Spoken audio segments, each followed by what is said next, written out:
پڑھتے ہیں, مسجد نبی کے امام کے پیچھے نماز نہیں پڑھتے, وہ آپ کو نماز کی دعوت دے رہے ہیں تو وہ اپنی نماز اور اپنے فرقے کی نماز کی دعوت دے رہے ہیں, اسلام کی نماز کی. ہاں بالکل. ہاں یہ ہم پیچھے کھڑے ہیں, ہم نے کہا پیچھے سے امام کے اللہ اکبر.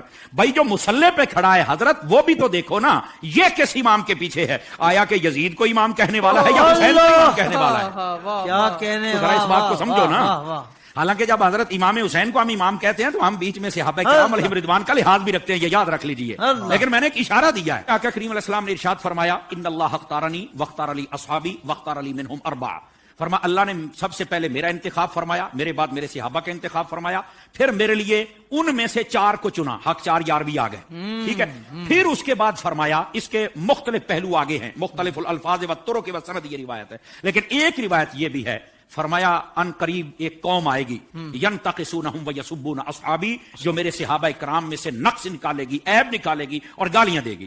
فرمایا جب یہ آئے تو حضور ہم نے کیا کرنا ہے؟ فرمایا لا تواکلوہم ولا تشاربوہم ولا تسلموا علیہم ولا تصلوا معہم ولا تناکحوہم او کما قال علیہ السلام. میرے آقا کریم علیہ السلام نے فرمایا نہ ان کو سلام کہنا ہے, نہ جواب دینا ہے, نہ رشتہ دینا ہے, نہ لینا ہے, نہ روٹی پکا کے ڈالنی ہے, نہ ان کے ساتھ کھانی ہے. اور میرے نبی کریم علیہ السلام نے فرمایا مر جائیں تو جنازہ نہیں پڑھنا, ان کے ساتھ نماز نہیں پڑھنی, سمجھ آ رہی, ان کے ساتھ نکاح نہیں کرنا. تو میں نے کہا یہ ہمیں چورن مت بیچو, ہم نے حضور کی حدیث پڑھی ہوئی ہے. اگر کوئی چاہتا ہے کہ ہمارے سامنے کھڑا ہو کر ہمارا امام بنے, امام بننے سے پہلے بندہ بن کے مجھے یہ بھی بتائے تیرا نبی کے بارے میں کیا عقیدہ ہے, تیرا صحابہ کے بارے میں کیا عقیدہ ہے, تیرا افضلیت صدیق اکبر بکار بارے میں کیا عقیدہ ہے, تو کل صحابہ کو جنتی مانتا ہے یا نہیں مانتا, تو نبی پاک کی اہل بیت کے بارے میں کیا کہتا ہے, یہ سارے عقیدے مجھے بتا دے, میں تیرے پیچھے کھڑا ہو کے نماز پڑھ لوں گا.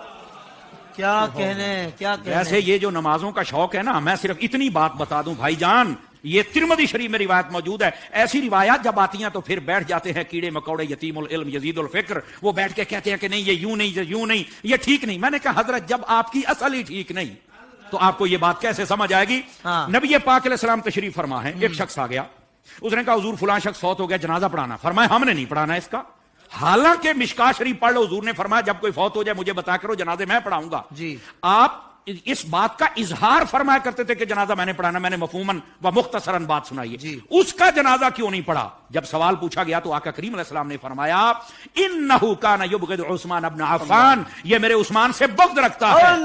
جب حضرت عثمان کے بغضی کا جنازہ نہیں پڑھنا تو بتاؤ پھر ابو بکر کے بغضی کا جنازہ ہم کیسے پڑھ لیں؟ بتائیے کیسے ہم ان کے پیچھے نمازیں پڑھ لیں اور ان کے آگے کھڑے ہو کر ان کے جنازے پڑھائیں اور ان کے ساتھ ہم پیار کی پینجے چڑھائیں اور ہم ان کو جفیاں ڈالیں؟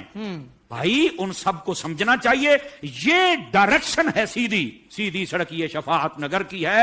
اس سڑک پر آ جائیں جس کا نام راستہ اہل سنت ہے, ہم تمہارے پیچھے کھڑے ہو کر نمازیں پڑھنے کے لیے تیار ہیں. تو جب عقیدہ ہی واضح نہیں ہے تو آڈی پنجابی کہندے نے ویکھ کے زہر تو کوئی نہیں پیندا. حضور شاہ صاحب ہماری پنجابی ویکھ کے زہر تو کوئی نہیں پیندا, تو پھر ہم تو نہیں پی سکتے.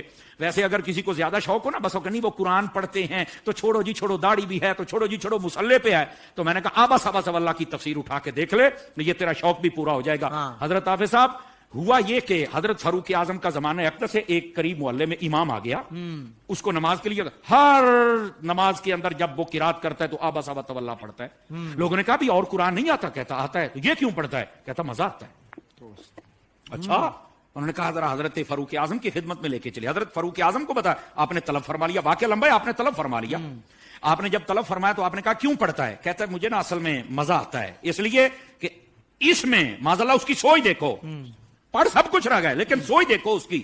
اس نے کہا جی بات یہ ہے کہ اللہ نے اپنے حبیب کو یہاں جھڑکی پلائی ہے تو مجھے بڑا مزہ آتا ہے اس. استغفر اللہ, استغفر اللہ. یہ خارجی آنا سوچ تھی, سمجھ آ رہی ہے میری بات کی؟ یہ توہین کی سوچ تھی.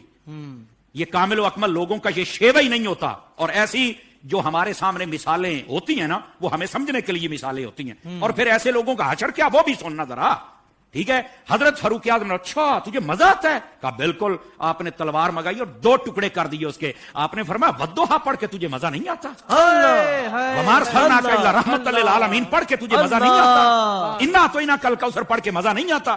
ورفعنا لک ذکرک پڑھ کے مزہ نہیں آتا؟ یعنی جو قرآن پڑھ کے دل میں توہین مصطفیٰ کی رکھے, جب اس کے پیچھے نہیں ہوتی تو جو سرعام میلاد پر کفر کے فتوے لگائے ان کے پیچھے کیسے ہو جائے گی؟